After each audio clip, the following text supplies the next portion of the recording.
Last class में हसन जी मैंने इन लोगों को बताया था कि चार्ट्स किस तरीके से यूज की जाती है। हसन जी आपके बैकग्राउंड से मेरी आवाज यूको क्या आ रही है, प्लीज आप हेडफोन यूज करो ना। अच्छा ठीक, एक सेकंड। हमने बताया था कि हम चार्ट किस तरह के यूज करते हैं और चार्ट के ऊपर हम किस तरीके से फॉर्मेटिंग करेंगे। ये हमारे लास्ट क्लास की जो टॉपिक था उस टॉपिक था।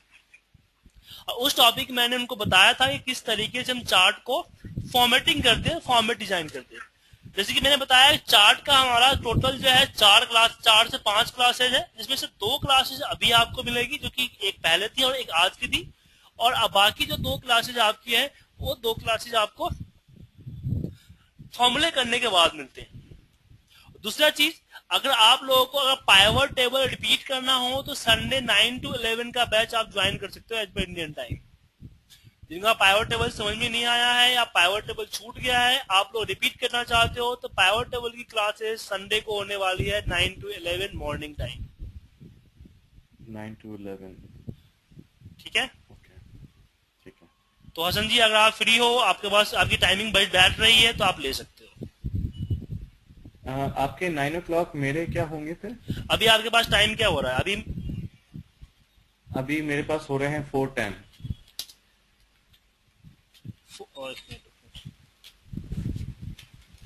आपके हो रहे हैं 4:10 ना, जी। और हमारा हो रहा है 8:45 PM। 8:45। अच्छा, मीन्स कि मेरे हाफ 4 आपके 9। हाँ, मतलब कि आप जो ठीक है। पीछे हो वो पीछे हो हमसे, जो पीछे हो आप, आपका जी टाइम जी 4 घंटे पीछे है। तो अगर मेरा जी। 9 PM होगा, 9 AM होगा, तो प्लस हम जोड़ लेते हैं, तो आपका 2 पढ़ के 1:30 बजेंगे। 1:30 बजेंगे, ठीक है। ठीक है। ठीक है ना। मैं आपको कंफर्म कर लूंगा। एक्चुअली आज के साथ थोड़ी पैकिंग कर रहा हूँ, जरा मूव हो रहा हूँ मैं। संडे को है क्लासेस, ठीक है, 2 घंटे क्लासेस होगी, ठीक 9 to 11, मतलब कि आपको 2:30 बजे तक 3:30 तक चलेगी क्लासेस। ठीक है। ठीक है। ठीक है।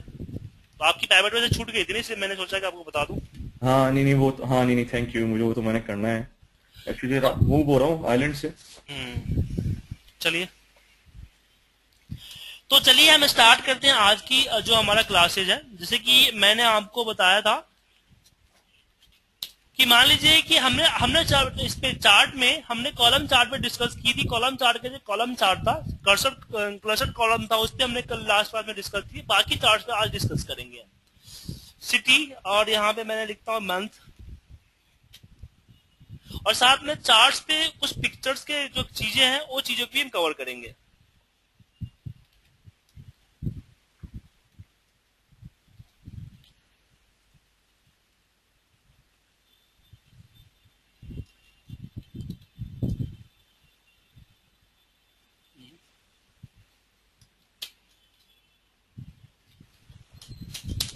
तो मैं एक छोटा सा डेटा बनाता हूँ।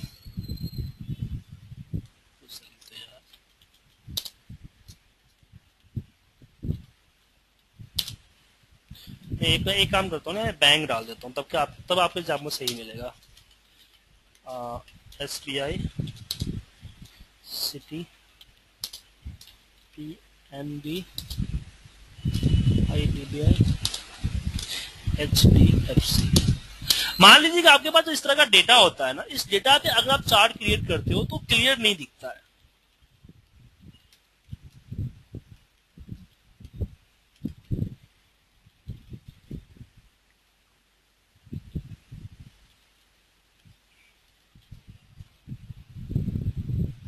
तो इस पे आपका डेटा क्लियर नहीं दिखता है। मगर मैं यहाँ पे इसको सिलेक्ट करके अगर मैं कॉलम चार्ट बनाऊं तो इस पे आपका डेटा बिल्कुल क्लियर नहीं होगा। अगर आप चाहते हैं इस डेटा को बिल्कुल क्लियर करना है, अच्छे तरीके से देखें, तो उसके लिए थोड़ी सी हम फॉर्मेटिंग करते हैं। तो इसमें दिक्कत क्या होती है, जब इस तरह का चार्ट हम क्रिएट करते हैं तो इसमें एक ही दिक्कत होती है। दिक्कत ये होती है कि हमें मैच करना पड़ जाता है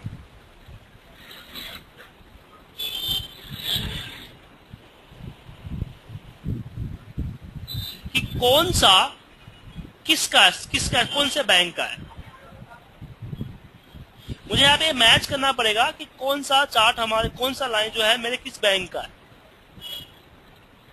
तो जैसे कि ये देखिए हमारा किसका है, एसबीआई का है, ये हमारा किसका है, सिटी का है। तो एक एक करके मैच करना पड़ेगा। तो कुछ ऐसा होना चाहिए। अभय जी म्यूट कर लीजिए, शोर आ रहा है आपके पीछे से।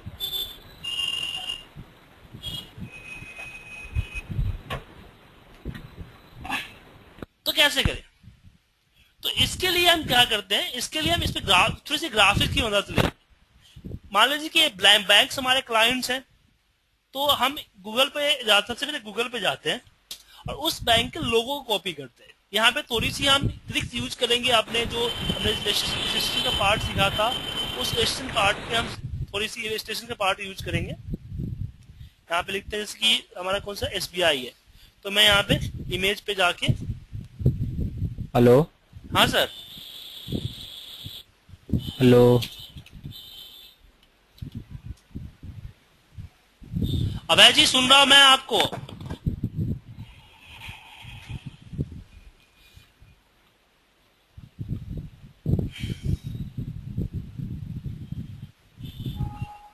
इसी को कॉपी कर लेते हैं।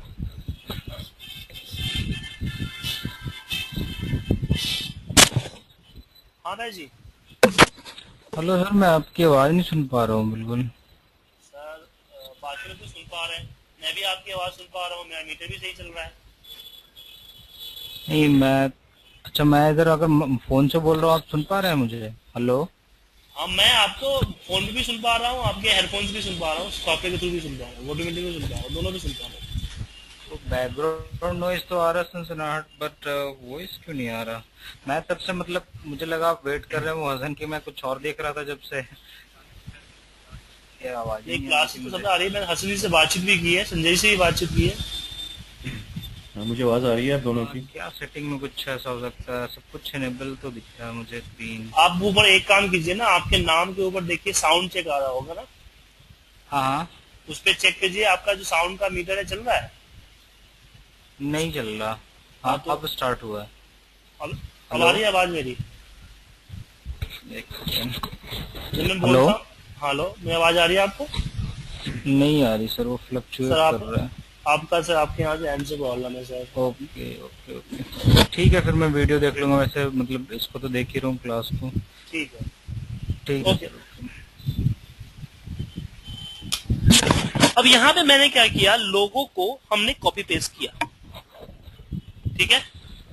अब इस लोगो को मैंने क्या किया, एक तो मैं इसकी बैकग्राउंड कलर देता हूँ, क्योंकि साइड में देखिए व्हाइट लेवल है तो दिक्कत होगी। तो मैंने क्या किया, इसको बैकग्राउंड नहीं, इसका बॉर्डर कलर मैंने दे दिया ताकि सबको दिखे। और अब यहाँ पे देखिए प्योर बैंकिंग बहुत अजीब सा लग रहा है, काफी बड़ा हो गया, तो मैं कॉट करके इसको काट भी देता हूँ। तो जितना, हेलो। हाँ, जितना एरिया चाहिए उतने एरिया को रखता हूँ, बाकी एरिया को मैं काट देता हूँ,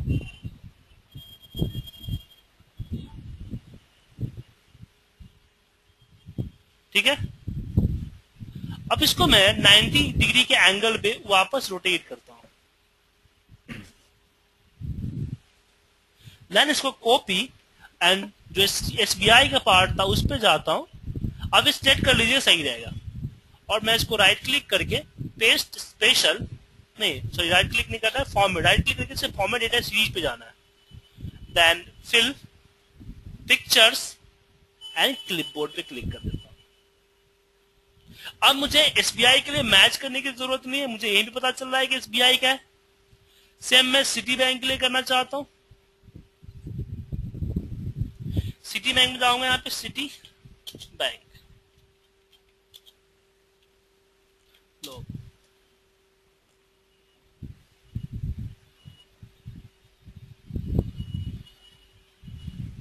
इसको कॉपी करता हूं, कंट्रोल सी, चलिए कंट्रोल सी कॉपी इमेज होता है यहाँ पे, और यहाँ पे मैं पेस्ट करता हूँ। बाद में आपने एक बार कॉपी पेस्ट कर लिया तो इसको रखने की जरूरत नहीं है।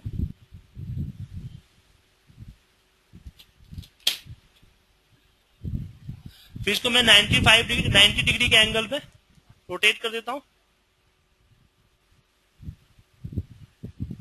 इसको कॉपी किया, और जो सिटी बैंक था इस पर राइट क्लिक किया, फॉर्मेट डेटा सीरीज, और फिल में जाके पिक्चर्स में क्लिपबोर्ड।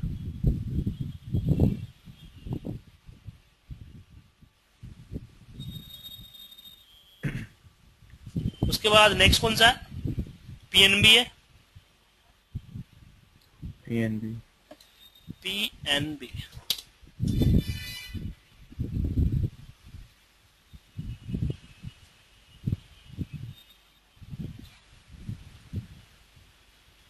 Control C. मैं यहाँ पे इसको रखने, आप इसको डिलीट कर सकते हो, रखने की जरूरत नहीं है आपको, मैं भी डिलीट ही कर देता हूँ।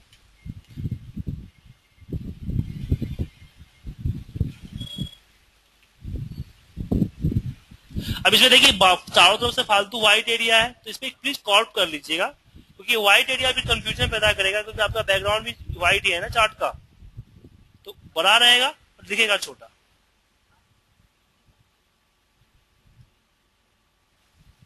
अगर ऐसे कभी ऐसी व्हाइट एरिया की दिक्कत हो रही है तो आप प्लीज इसको क्या कीजिए, इसका एक बॉर्डर डिफाइन कर लीजिए, ताकि ये पता चल जाए कि है आखिर है क्या है, कहां तक का है। फिर मैंने यहाँ पे यहाँ पे मैंने क्या किया, 90 डिग्री एंगल पे रोटेट किया, कॉपी किया, और देन मैं यहाँ पे गया और राइट क्लिक करके फॉर्मेट डेटा सीरीज में पीएनबी सिलेक्ट, यहाँ पे क्लिप बोर्ड फिल के अंदर क्लिप बोर्ड सिलेक्ट कर लिया। अब प्रॉब्लम यहाँ पे आती है कि हर किसी का लोगो थोड़ी होगा, यहाँ पे किसी का नाम हुआ तो नाम के लोगो तो ही लगा सकते हो आप, तो उस केस में हम यूज कर सकते हैं वर्ड आर्ट। वर्ड आर्ट पे जाते हैं, वर्ड आर्ट पे मैं यहाँ पे जिसका नाम है उसका नाम टाइप करते हैं, मान लो यहाँ पे क्या है, IDBI है, तो मैं यहाँ पे IDBI बैंक टाइप कर देता हूँ। इसको अगर आप चाहो तो इसकी ड्राइंग टूल में जाके इसको एक अच्छे वे में दे सकते हो, इसकी फॉर्मेट वगैरह कर सकते हो आप। देन इसको कॉपी कीजिए एंड यहाँ पे पेस्ट, या देखिएगा डायरेक्ट कॉपी मत डालेगा, इसको पिक्चर में जरूर कन्वर्ट कीजिएगा। पिक्चर में कन्वर्ट इसलिए करने के लिए बोल रहा हूँ कि देखिए साइड में देख रहे हो आप एक ब्लैंक एरिया से कवर किया, अगर मैं डायरेक्ट क्लिप बोर्ड से ले लेता तो इतनी एरिया यहाँ पे फालतू दिखता आपको, इसे पिक्चर में कन्वर्ट किया, और ये जो फालतू एरिया आया था उस एरिया को मैं कट कर देता हूं।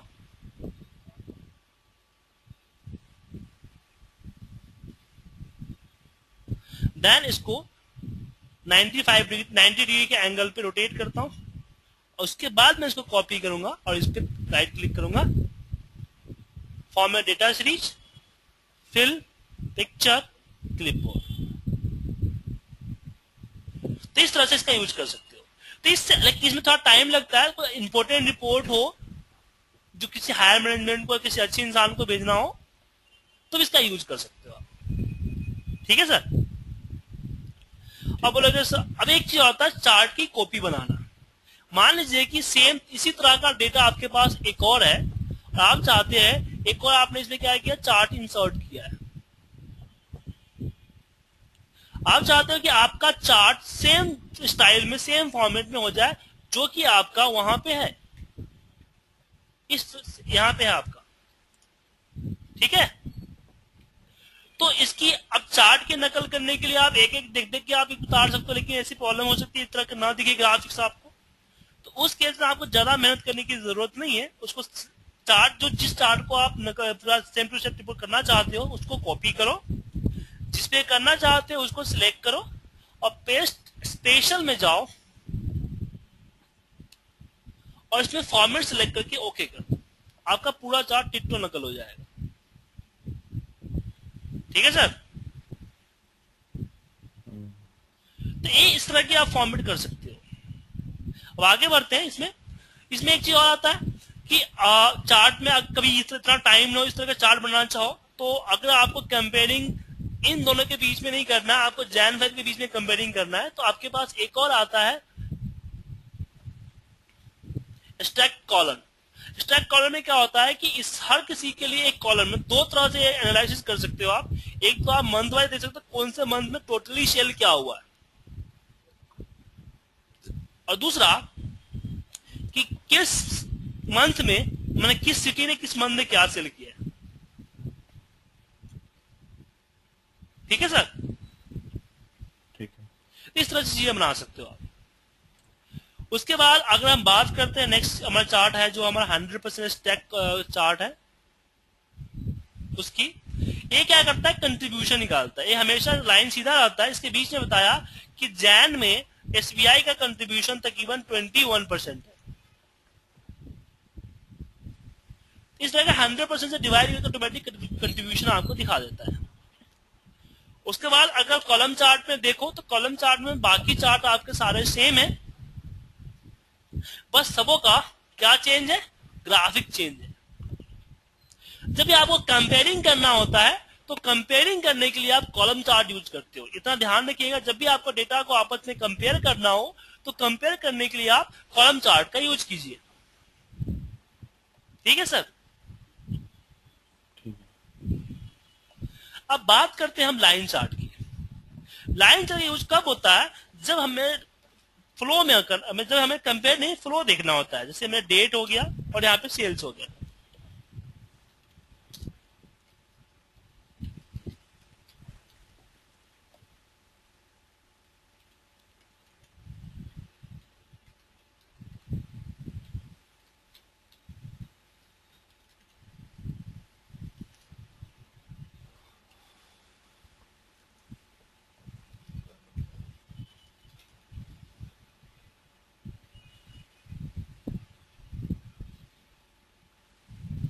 तो फ्लो देखने के लिए हम कॉलम चार्ट का यूज करते हैं। कॉलम चार्ट में हमारे लाइन चार्ट में हमारा दोनों चार्ट है, दोनों एक ही जैसा चार्ट होता है। और जो आपने इस तरह से यहाँ यूज किया है, सेम आपका लाइन चार्ट सेम इसी तरह का होता है। परसेंटेज के हिसाब से होता है, ये आपका स्टैक्ड होता है, ये आपका लाइन होता है।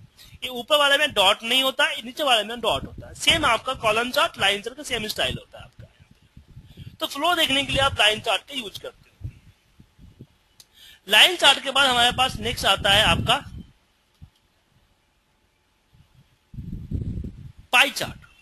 तो पाई चार्ट का यूज करते हैं हम कंट्रीब्यूशन देखने के लिए, कि अगर आप देखना चाहते हैं कि ओवरऑल सेल में क्या किसका क्या कंट्रीब्यूशन है, तो उसके लिए हम पाई चार्ट यूज करते हैं। पाई चार्ट की फॉर्मेटिंग वगैरह आप यहाँ से कर सकते हो। उसके अलावा फॉर्मेट करना चाहो तो राइट क्लिक करके आप फॉर्मेट डेटा में जा सकते हो। अगर जो नंबर यहाँ पे दिख रहा है, ये नंबर मुझे इसके ऊपर असाइन करना है, तो राइट क्लिक करके ऐड डेटा लेबल कर सकते हैं। पाई चार्ट में नहीं, हर चार्ट में चीजें कर सकते हैं। फिर इसके ऊपर मान लो कि मुझे इसमें कुछ और जैसे कि नेम वगैरह और चीज चाहिए, तो इसी को सिलेक्ट कीजिए, राइट क्लिक कीजिए, फॉर्मेट डेटा लेवल। इसमें आप वैल्यू डाल सकते हो, परसेंटेज डाल सकते हो, कैटेगरी नेम डाल सकते हो, सीरीज नेम। बेस्ट फिट है, या फिर सेंटर कर सकते हो आप यहां से, या इनसाइड एंड या आउटसाइड एंड। तो मैंने बोला बेस्ट फिट, और इस पे क्लिक करोगे तो ये जो अगर आउटसाइड मैंने कर दिया, तो आउटसाइड में मैंने इस पे नहीं इनसाइड एंड इनसाइड नहीं, ये जब मैं बेस्ट फिट पे करता हूं और इस पे क्लिक करता हूं, तो आपका यहां से क्या होता है, हेलो हेलो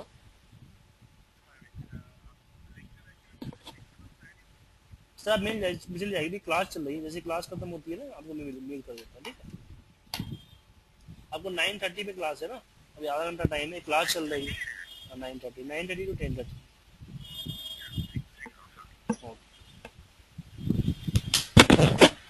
देन क्लोज, इस तरह यूज कर सकते हो आप।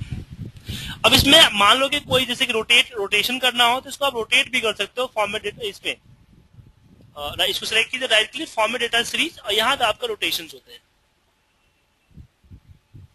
टुगेदर, कि इन दोनों के बीच में कितना परसेंट का गैप होना चाहिए। अब किसी एक को ही अलग करना चाहते हो, तो आप इस पे डबल क्लिक करके इसको अलग कर सकते हो इस तरीके से। अगर आप चाहते हैं कि हर एक चार्ट अलग अलग आए, तो आप डायरेक्टली क्या करो, इंसर्ट करो दूसरा वाला चार्ट, डायरेक्टली आपका अलग अलग हो जाएगा। लेकिन इसमें एक और प्रॉब्लम होती है, जब हमारे पास मान लो कि आपके पास, मान लो कि एक और बैंक डाल देता हूं मैं, यहाँ पे डाल देता हूं RBS, और यहाँ पे मैं नेक्स्ट बैंक में डाल देता हूं।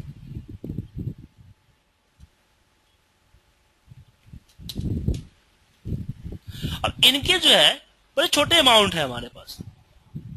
अब अगर मैं इंसर्ट करता हूं और डायरेक्ट पाई चार्ट लेता हूं, तो इसमें पता भी नहीं चलता है कि कहां पे है। लेकिन हो सकता है इनके सेल्स इंपॉर्टेंट सेल्स हो। तो इसके लिए आप चाहते हैं कि मैं इसको भी दिखाना चाहता हूं, तो हमारे पास नेक्स्ट आता है पाई ओवर पाई। ये क्या करता है कि लास्ट के डिफॉल्ट आपका 2 होता है, मैं डिफॉल्ट 3 है, मैं 3 कर रखा हूं। आपका लास्ट के जो 2 होते हैं उस 2 को अलग कर देता है। यहाँ पे 2 होता है, मैंने 3 कर रखा है, यहाँ पे आप चाहो तो 2 से ज्यादा भी कर सकते हो। उसकी एक अलग चार्ट बना देता है, इसको जोड़ के अदर कर देता है, बाकी को यहां से अलग कर लेता है। अगर आप नंबर देखिए लास्ट से चलता है, अगर आप नंबर ऑफ बढ़ाना चाहते हो कि नहीं नीचे के ज्यादा हो जाए, तो यहां से आप नंबर्स बढ़ा सकते हो। और यहाँ पे होता है स्मॉल प्लॉट साइज, कि कौन कितना बड़ा और कौन कितना छोटा होगा, आप यहां से डिसाइड कर सकते हो।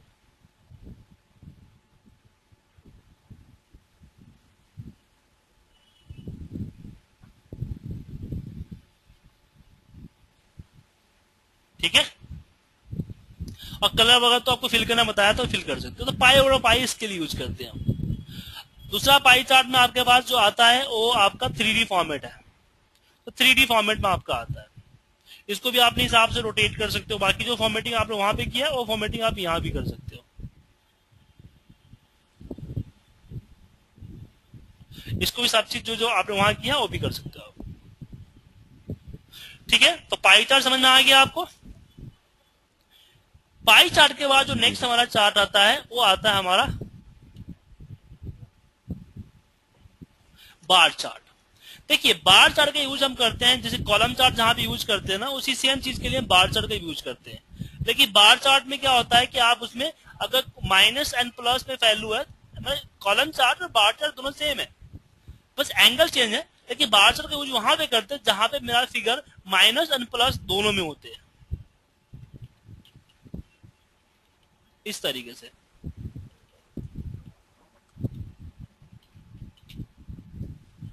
अब इस पे राइट क्लिक किया मैंने, इसको डबल क्लिक करके इसको डिलीट कर देता हूं, ड्रैग करके बड़ा कर सकते हो मैं। उसके बाद मैं इसको सिलेक्ट करके राइट क्लिक किया फॉर्मेट एक्सिस में, और इसको मैंने कर दिया नेक्स्ट हाई। हाई करते क्या साइड में आ जाएगा फिर वो। उसके बाद मैं राइट क्लिक करके इसको बड़ा करना है, जिसके बीच का गैप को मैं बढ़ा देता हूं, कम कर देता हूं। इसकी फॉर्मेटिंग वगैरह जो भी आप करना चाहते हो वो कर सकते हैं। ठीक है, तो माइनस प्लस के लिए इसका हम यूज करते हैं। माइनस को अभी हर किसी के लिए आप अलग कलर करना चाहते हो, राइट क्लिक करो फॉर्मेट डेटा एक्सिस में, इरा vary colours with 5 points. Invert negative, जो निगेटिव रहेगा वो इस तरह कलर रहेगा।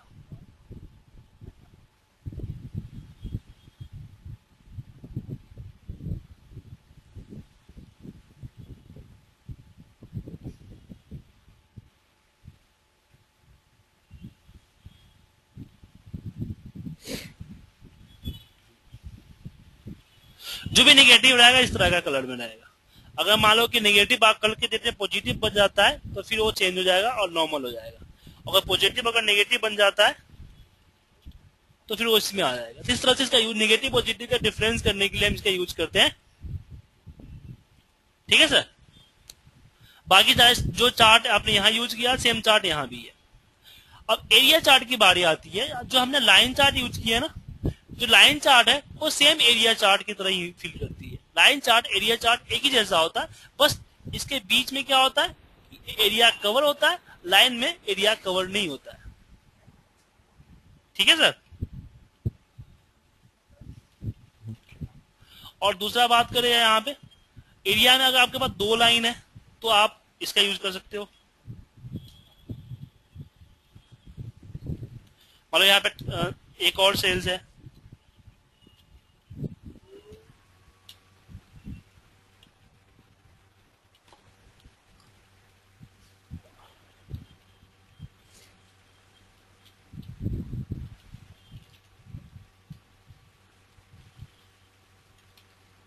यहां से हम ले लिया एरिया, इस तरह का टूल आ गया आपके पास। तो इस तरह चीज कवर करने के लिए हम इसका यूज करते हैं। एरिया के बाद हमारे पास होता है स्कैटर। एक डॉट लाइन दिखाने के लिए यूज किया जाता है। जैसे कि आपको बहुत सारा डेटा है, उस डेटा पे आप किसी एक को हाईलाइट करना चाहते हो तो डॉट लाइन लो, उसकी एक अलग कलर दे दो ताकि वो अलग एक अलग आपका फिर इसमें हो जाए।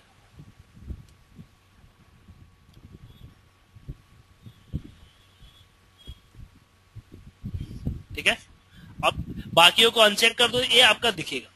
डॉट लाइन्स आप पढ़े होंगे ना स्टैटिक्स में, आप लोगों ने इस चीज को पढ़े होंगे कि किसी मैप पे डॉट लाइन दिखाने का यूज किया जाता है, तो डॉट लाइन इसके लिए यूज किया जाता है, यूज करते हैं। ठीक है सर, डॉट लाइन में अगर स्मूथ लाइनिंग चाहिए आपको तो आप यहाँ पे यूज कर सकते हो स्मूथ लाइनिंग, ये वाला।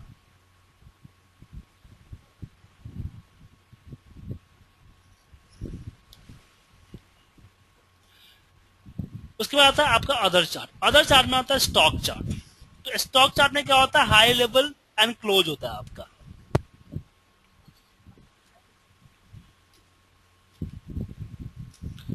High, low and close. और डेट डाल दो यहाँ पे, डेट कि स्टॉक मार्केट 1 जनवरी को सबसे हायर गया था 60, लोअर गया था 30 और क्लोज हुआ था 40 पे। सेम 2 जनवरी को हायर गया था 75, लो गया था हमारा 30 एंड 45 पे क्लोज हुआ था। तो इस तरह की जब स्टॉक मार्केट के चार्ट बनाना हो तो उसमें आपको यहाँ पे अदर चार्ट में स्टॉक चार्ट यूज करते हैं। तो आपको एक अजीब सा दिख रहा है, भाई मैं आपको बताता हूँ। ये लाइन वहां तक बनी हुई है जहां तक आपका स्टॉक का रहा है। इसको फॉर्मेट हाईलाइट रो को आप अलग कर सकते हो। लाइन के स्टाइल मोटा, अगर मोटा करना आपको तो यहां से बढ़ा दो, मोटा हो जाएगा आपका।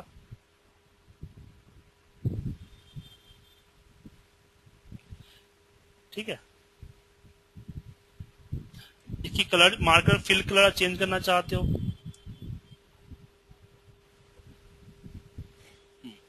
तो यहाँ पे देखिए कि आपका जो स्टार्टिंग और एंडिंग, मतलब मार्केट ओपन किस पे, मार्केट हायर कहाँ पे गया था, तो आपका हायर गया था लोअर 30 से 60 पे था। तो 30 से 60 पे देखिए लाइंस है। क्लोज कहाँ पे हुआ, 40 पे। तो 40 पे आपका एरो का निशान है, जिस पे क्लोज होता है उस पे आपका एरो का निशान होता है।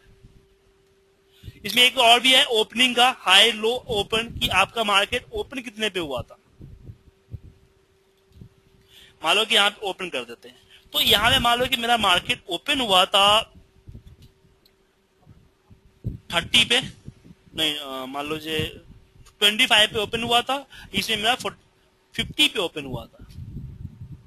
अब इसमें जब यूज करते हो तो आपके पास जो चार्ट आता है, दूसरा चार्ट आता है ओपन हाई लो क्लोज। अब यहां पे देखो एक ब्लैक कलर आ गया आपके पास। ये हुआ कि आपका मार्केट 30 पे ओपन 25 पे ओपन हुआ और 40 पे क्लोज हुआ। और हायर के लिए लाइन दिखा दी कि क्लोज होने से भी हायर 60 तक पहुंचा था। इसमें क्या था कि आपका ओपन 30 पे हुआ, लोअर 30 था, हायर आपका क्या था 75 था, लेकिन जब क्लोज हुआ तो 45 पे क्लोज हुआ। मतलब कि ये जो कलर अलग आया, इसलिए कलर लगाया क्योंकि ओपन आपका 50 पे हुआ था, क्लोज आपका 65, मतलब आपको 10 गिरते हुए क्लोज हुआ, उल्टा हुआ है, इसलिए कलर आ गया। तो स्टॉक चार्ट में इसका हम इस तरह से यूज करते हैं। ये चार्ट हालांकि यूज नहीं होते, ये सर्वे चार्ट भी हमने अभी तक बनाया ही नहीं, हमने यूज नहीं किया इसका। हाँ, डे आउट चार्ट का यूज होता है। इसका यूज हम करते हैं पाई चार्ट के रूप में। क्या है कि पाई चार्ट क्या होता है कि किसी एक पे चार्ट बनाता है। मतलब कि पाई चार्ट में आप 2 पे नहीं बना सकते, किसी एक पे। अगर मैं 2 सेलेक्ट कर लूं तो आपको 2 चार्ट नहीं दिखेंगे, एक ही दिखेंगे आपको। जब आपको पाई चार्ट के शकल के 2 चार्ट चाहिए सेम एक ही चार्ट के अंदर, तो उस केस में हम इस चार्ट का यूज करते हैं। ठीक है, एक हमारा बबल चार्ट होता है। बबल चार्ट में जैसे ये मान सकते हैं, एक क्वांटिटी और एक सेल्स मान सकते हो, जो आपका नेक्स्ट जो आ रहा है बबल चार्ट। तो बबल चार्ट में क्या होता है कि आपका बबल्स उतना बड़ा होगा जितना आपकी क्वांटिटी होगी। मैं इसे एक बार पेज से वैल्यू कर देता हूं और इसको फिक्स कर देता हूं।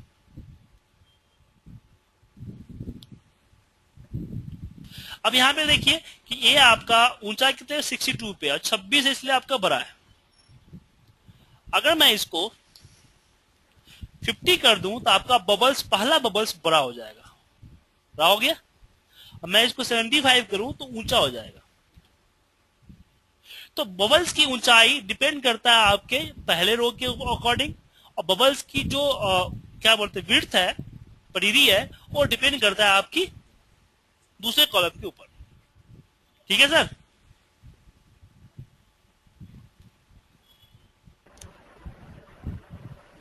वो वैसी चीज को रिप्रेजेंट करेगा, राइट, ऐसा कुछ।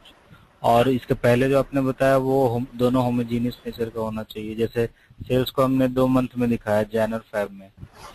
हाँ, मतलब कि आप सिंपल एग्जांपल ले रहे हैं कि पाई चार्ट में एक आता, अगर 2 चाहिए तो उसके लिए उसका यूज कर सकते हो आप। हाँ, मतलब 2 अलग अलग चीज हो, मतलब हाँ, हाँ। जैसे सेल्स को हमने एक मंथ वाइज दिखा। ओके। सेल्स टारगेट कर लो। अच्छा। उसके बाद आपका रेडार चार्ट। रेडार चार्ट में क्या होता है कि इस तरह से रेडार बना देता है। रेडार चार्ट यूज करते हैं जब नंबर ऑफ हमारे पास बहुत ज्यादा होता है। जैसे ये देख लो, अब इस पे आप रेडार बना सकते हैं।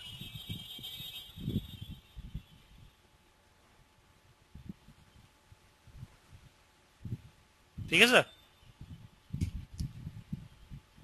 रेडार चार्ट का यूज मैं करता था वहां पे, कहां पे, जहां पे मुझे ये होता था, सेल्स टीम, हमारी क्वालिटी टीम होती थी वहां पे। मैं बताता बड़ा हूँ। कॉम्प्लेक्स दिख रहा है, मैंने देखा नहीं अभी तक। आप देखो ना, अभी इतना बड़ा इतने लंबे चार्ट को अगर आप पाई चार्ट में दिखाओगे तो और ज्यादा दिक्कत होगा। ये तो और अच्छी तरीके से दिख रहा है आपका। तो इसमें क्या है ना कि आपका मान लो कि एरर्स, मान लो ये आपका एरर्स है, ठीक है, और बेंच जो है एरर्स की, आप बोलते हैं कि हमारी कंपनी में सालाना या जो भी है बेंच का, जो एरर का बेंच है वो आपका 50 है। 50 से ज्यादा आपका एरर्स नहीं होने चाहिए। ठीक है, तो आपने सिलेक्ट किया और फिर दोनों चार्ट दे दिया, तो ये आपका क्या हो गया, रेडार का सर्कल हो गया कि भाई इससे बाहर जो गया है वो प्रॉब्लम है, उसके साथ प्रॉब्लम है। तो जो आप बाहर है उसको देख सकते हो। तो इस तरह के क्या होता है कि अगर मैं इसको लाइन चार्ट में कन्वर्ट करूं, कॉलम चार्ट में कन्वर्ट करूं, तो देख रहे हो सर कितना बड़ा हो जाता है चार्ट हमारा, कुछ समझ में नहीं आएगा। तो कम है उससे भी बड़ा हो सकता है। लेकिन इसमें क्या होता है, रेडार चार्ट में क्या होता है, अगर नंबर ऑफ हमारे पास बढ़ते हैं तो हमारे इसी के अंदर इंक्लूड हो जाता है। जैसे मान लो कि मैंने कुछ और बढ़ा दिया इसमें, तो बढ़ा दिया ना, अब मैं इसको यहाँ पे ड्रैग करूंगा तो चार्ट मेरा बढ़ेगा नहीं, चार्ट के साइज वही है, उसी में मेरा क्या हुआ, छोटा हो गया थोड़ा सा, फिर भी विजुअल है। बट पाई चार्ट में ऐसा नहीं हो पाएगा। ठीक है सर?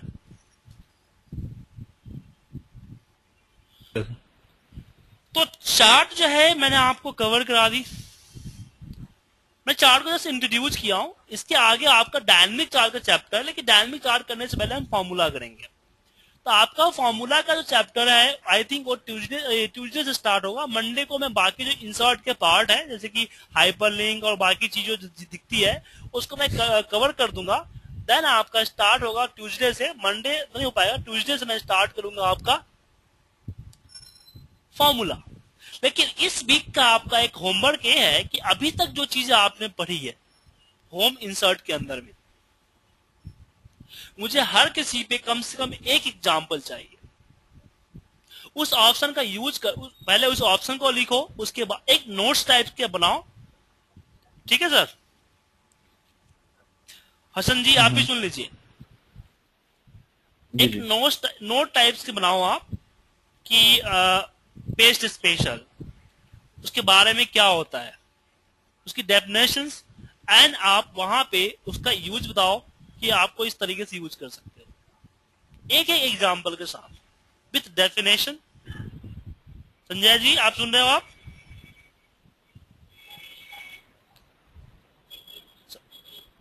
तो आप लोग होम इंसर्ट 2 मेनू बार का मुझे एक नोट्स बना के दो।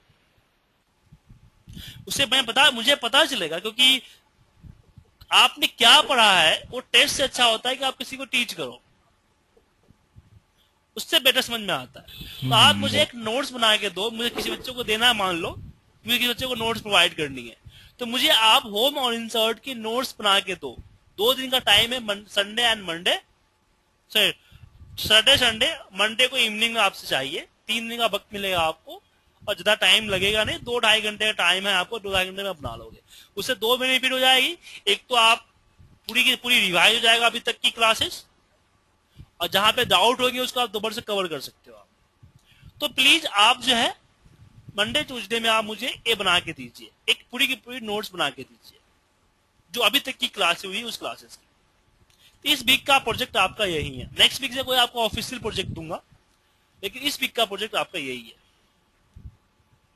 ठीक है? ठीक है सुजीत, मैंने पिछली कुछ क्लासेस की नहीं है, तो आप अगर मौका आपको मिले जब भी, तो आप उसकी अगर वीडियो करते हैं, वीडियो सारे लिंक यूट्यूब पे भेजना पड़े हैं तो। सर हमारे, अच्छा ठीक है, यूट्यूब पे पड़े हैं। अगर समझ में आया तो मुझे नहीं आप तो स्काइप पे बताना, मैं भेज दूंगा मैं। ठीक है। तो इस वीक वाले तो दे देते सर आप इकट्ठे लिंक। ठीक है, मैं इकट्ठा लिंक करके मैं आपको कल दोपहर तक भेज दूंगा, ठीक है? आपकी क्लास की जितनी ठीक भी है। अपलोड है उसकी एक लिंक इकट्ठा कर। आप लोगों ने सॉफ्टवेयर इंस्टॉल नहीं किया, जेडी सॉफ्ट?